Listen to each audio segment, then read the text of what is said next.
ಪರಿಶ್ರಮದ ಫಲವಾಗಿ ಇವತ್ತು ಮಾಲೂರಿನ ಸರ್ಕಾರಿ ಆಸ್ಪತ್ರೆ ಏನಿದೆ ಅದಕ್ಕೆ ಒಂದು ನೂತನವಾಗಿ ಕಟ್ಟಡ ಕಟ್ಟಡೋ ನಿಟ್ಟಿನಲ್ಲಿ ಇವತ್ತಿನ ದಿನ ಅವರು ಬಜೆಟ್ನಲ್ಲಿ ಅನುಮತಿ ಸಿಕ್ಕಿರುವಂಥದ್ದು. ಏನು ಇವಾಗ ಸರ್ಕಾರಿ ಆಸ್ಪತ್ರೆ ಇದೆ ಅದು ಉನ್ನತ ದರ್ಜೆಗೆ ಹೋಗುವ ನಿಟ್ಟಿನಲ್ಲಿ ಇವತ್ತಿನ ದಿನ ಅದು ಬಜೆಟಲ್ಲಿ ಅನುಮೋದನೆ ಸಿಕ್ಕಿರುವಂಥದ್ದು ನಮಗೆ ನಿಜವಾಗ್ಲೂ ಸಹ ಶಾಸಕರಾದಂಥ ಕೆ ವೈ ನಂಜೇಗೌಡರ ಪರಿಶ್ರಮದ ಫಲ ಇದು. ನಾನಾ ಥರ ಗ್ರಾಮೀಣ ಭಾಗದ ರೋಗಿಗಳಿಗೆ ಮತ್ತು ಎಲ್ಲ ಬಡಜನದ ವರ್ಗಕ್ಕೆ ಅದು ಅನುಕೂಲ ಸಿಗ್ತಾ ಇದೆ ಮುಂದಿನ ದಿನಗಳಲ್ಲಿ. ಹಾಗೆಯೇ ಏನು ನಾವು ಕೋಲಾರದಲ್ಲಿ ಮೆಡಿಕಲ್ ಕಾಲೇಜ್ ಆಗೋದಕ್ಕೆ ಇಡೀ ಎಲ್ಲ ಶಾಸಕರು ಸಹ ಅದರಲ್ಲಿ ಮುಖ್ಯವಾಗಿ ಮಾಲೂರಿನ ಶಾಸಕರ ಒಂದು ಪರಿಶ್ರಮದ ಪರವಾಗಿ ಕೋಲಾರಕ್ಕೆ ಮೆಡಿಕಲ್ ಕಾಲೇಜ್ ಸಿಕ್ಕಿರುವಂಥದ್ದು.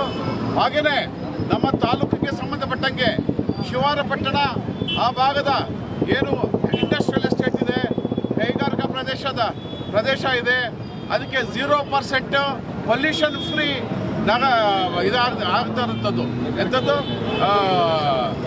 ಕೈಗಾರಿಕಾ ಪ್ರದೇಶ ಆಗ್ತಾ ಇರುವಂಥದ್ದು, ಅಲ್ಲಿ ಪೊಲ್ಯೂಷನ್ ಆಗೋದಿಲ್ಲ. ಆ ರೀತಿಯಲ್ಲಿ ಅದನ್ನು ಆ ಮಟ್ಟಕ್ಕೆ ತಂದಿರುವಂಥದ್ದು ಅದು ಮಾನ್ಯ ಶಾಸಕರ ಪರಿಶ್ರಮದ ಫಲ. ಹಾಗೆಯೇ ನಮ್ಮ ಇಡೀ ಜಿಲ್ಲೆಯಾದ್ಯಂತ ಒಳ್ಳೊಳ್ಳೆ ಕಾರ್ಯಕ್ರಮಗಳು ಇವತ್ತಿನ ಬಜೆಟ್ ಅನುಮೋದನೆ ಸಿಕ್ಕಿರುವಂಥದ್ದು ಮಾಲೂರಿಗೆ ದೊಡ್ಡ ಖುಷಿಯಾಗುವಂಥ ಸಮಾಚಾರ. ನಮಗೆ ಎತ್ತಿನ ಒಳ್ಳೆ ಕಾರ್ಯಕ್ರಮದಲ್ಲಿ ನಮಗೆ ನೀರು ಸಿಗುತ್ತಾ ಇರುವಂಥದ್ದು, ನಮ್ಮ ರೈತರ ಅನುಕೂಲ ಆಗ್ತಾ ಇರುವಂಥದ್ದು. ಒಟ್ಟು ಬಡ್ಜೆಟ್ ಇವತ್ತು ಜನಪರ ಬಡ್ಜೆಟ್ಟು, ರೈತರ ಪರ ಇರುವಂಥ ಬಡ್ಜೆಟ್ಟು, ಕೈಗಾರಿಕಾ ಉದ್ಯಮಿಗಳ ಪರವಾಗಿರುವಂಥ ಬಡ್ಜೆಟ್ಟು, ಮಹಿಳೆಯರ ಪರವಾಗಿರುವಂಥ ಬಡ್ಜೆಟ್ಟು, ಯುವಕರ ಪರವಾಗಿರುವಂಥ ಬಡ್ಜೆಟ್ಟು, ಎಲ್ಲ ಸಮುದಾಯಗಳಿಗೂ ಕೊಟ್ಟಂಥ ಒಂದು ಅನುದಾನಗಳು ಸಿಕ್ಕಿರುವಂಥ ಬಡ್ಜೆಟ್ ಇದು ತುಂಬ ಖುಷಿ ತರುವಂಥ ವಿಚಾರ. ಈ ನಿಟ್ಟಿನಲ್ಲಿ ಮಾನ್ಯ ಮುಖ್ಯಮಂತ್ರಿಗಳಾದಂತಹ ಶ್ರೀ ಸಿದ್ದರಾಮಯ್ಯನವರು ಮತ್ತು ಉಪಮುಖ್ಯಮಂತ್ರಿಗಳಾದಂತಹ ಶ್ರೀ ಡಿ ಕೆ ಶಿವಕುಮಾರ್ ಅವರು ಇಡೀ ಮಂತ್ರಿಮಂಡಲವನ್ನೇ ನಾನು ಅವ್ರನ್ನ ಶ್ಲಾಘನೆ ಮಾಡ್ತಾ ಇದ್ದೀನಿ. ಹಾಗೆಯೇ ಮಾನ್ಯ ಶಾಸಕರು ಏನು ಅಭಿವೃದ್ಧಿಯ ಪದದತ್ತ ನಮ್ಮ ಕ್ಷೇತ್ರವನ್ನು ಕೊಂಡೊಯ್ತಾ ಇದ್ದಾರೆ. ಹಾಗೆಯೇ ನಮ್ಮ ಈ ಬಸ್ ಸ್ಟ್ಯಾಂಡ್ಗೆ ಸುಮಾರು 21 ಕೋಟಿ ಒಟ್ಟು 34 ಕೋಟಿ ಅನುದಾನವನ್ನು ತಂದಿರುವಂಥದ್ದು. ಹಾಗೆಯೇ ಕೆರೆ ಅಭಿವೃದ್ಧಿಗೆ 34 ಕೋಟಿ ಹಣವನ್ನು ವಿನಿಯೋಗಿಸ್ತಾ ಇರುವಂಥದ್ದು. ಮಾಲೂರು ಮತ್ತು ಆಸ್ಪತ್ರೆಯನ್ನು ಹೊಸದಾಗಿ 20 ಕೋಟಿ ತಂದಿರುವಂಥದ್ದು. ಇದೆಲ್ಲ ಸ್ಪೆಷಲ್ ಗ್ರಾಂಟ್ಸಲ್ಲಿ ಹಣವನ್ನು ತಂದು ಅಭಿವೃದ್ಧಿಯತ್ತ ಅವ್ರು ನಮ್ಮ ಮಾಲೂರು ತಾಲೂಕನ್ನು ಇಡೀ ಶಾಸನ ಕ್ಷೇತ್ರವನ್ನು ಕೊಂಡೊಯ್ತಾ ಇರುವಂಥದ್ದು. ಇಡೀ ಮಾಲೂರು ತಾಲೂಕಿಗೆ ಇದೊಂದು ದೊಡ್ಡ ವರದಾನ. ಇಂತಹ ಒಂದು ಶಾಸಕರು ಇಡೀ ಏನು ಕಂಡಿರಿಯದಂತಹ ಕೇಳಿರುವಂತಹ ಒಂದು ಅಭಿವೃದ್ಧಿ ಕಾರ್ಯಕ್ರಮವನ್ನು ಮಾಡ್ತಾ ಇರುವಂಥದ್ದು ನಮ್ಮ ಶಾಸಕರ ಒಂದು ಪರಿಶ್ರಮ.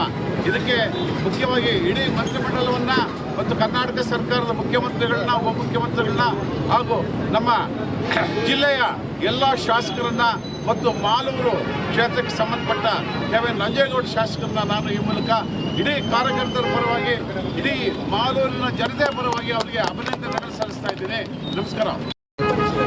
ದಿನ ಕರ್ನಾಟಕ ಘನವೆತ್ತ ಕಾಂಗ್ರೆಸ್ ಸರ್ಕಾರದ ಮುಖ್ಯಮಂತ್ರಿಗಳಾದಂಥ ಶ್ರೀ ಸಿದ್ದರಾಮಯ್ಯ ಸಾಹೇಬರು 16ನೇ ಬಜೆಟ್ ಮಂಡನೆ ಮಾಡಿದ್ದಾರೆ. ಅದೆಲ್ಲ ಒಂದು ನಮ್ಮ ಕರ್ನಾಟಕದಲ್ಲಿ ಒಂದು ಹೆಮ್ಮೆ ಮತ್ತು ಸಂತಸವಾದಂಥ ವಿಚಾರ.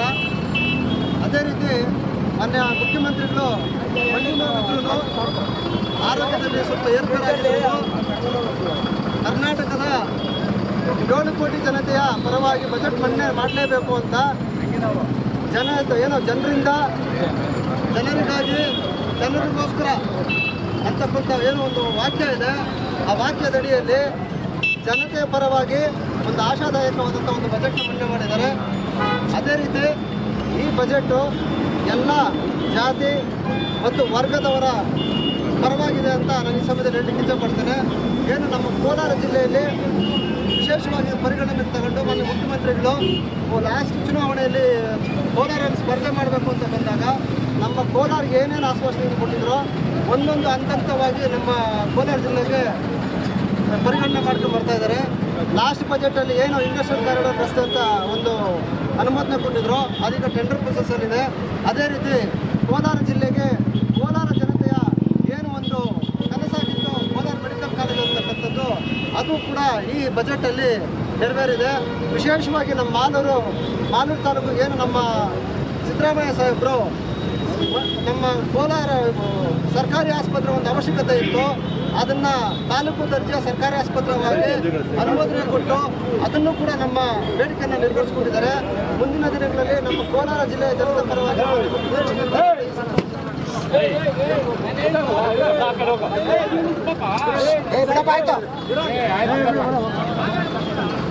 ಅನ್ನುವಂಥ ಒಂದು ಭರವಸೆ ಇದೆ. ಆದ ಕಾರಣ ಈ ಏನು ನಮ್ಮ ಕೋಲಾರ ಜನತೆ ಪರವಾಗಿರ್ತಕ್ಕಂಥ ನಮ್ಮ ಮಾನ್ಯ ಮುಖ್ಯಮಂತ್ರಿಗಳಾದ ಸಿದ್ದರಾಮಯ್ಯ ಸಾಹೇಬರು, ಅದೇ ರೀತಿ DCM ಮಾನ್ಯ ಉಪಮುಖ್ಯಮಂತ್ರಿಗಳಾದಂಥ DK ಶಿವಕುಮಾರ್ ಸಾಹೇಬರು, ನಮ್ಮ ಜಿಲ್ಲಾ ಉಸ್ತುವಾರಿ ಸಚಿವರಾದಂಥ ಮೈತ್ರಿ ಸುರೇಶ್ ಅಣ್ಣವರು ಹಾಗೂ ಎಲ್ಲ ನಮ್ಮ ಕೋಲಾರ ಜಿಲ್ಲೆಯ ಶಾಸಕರುಗಳು ಹಾಗೂ ಕೋಲಾರ ಜನತೆ ಪರವಾಗಿ ಅಭಿನಂದನೆಗಳು ಮತ್ತು ಕೃತಜ್ಞತೆಗಳನ್ನು ಅರ್ಪಿಸುತ್ತೇವೆ.